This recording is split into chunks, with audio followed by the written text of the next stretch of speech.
Bizde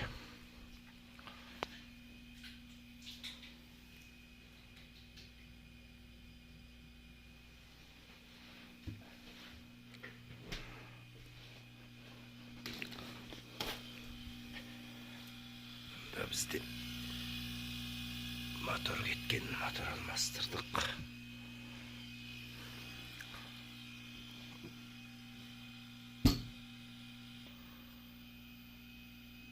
Platon 302 motorga pрошивка жасадық.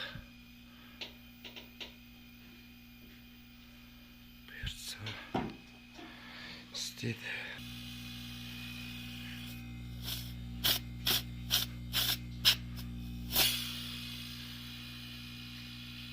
Болды, енді заправкасын жасаймыз.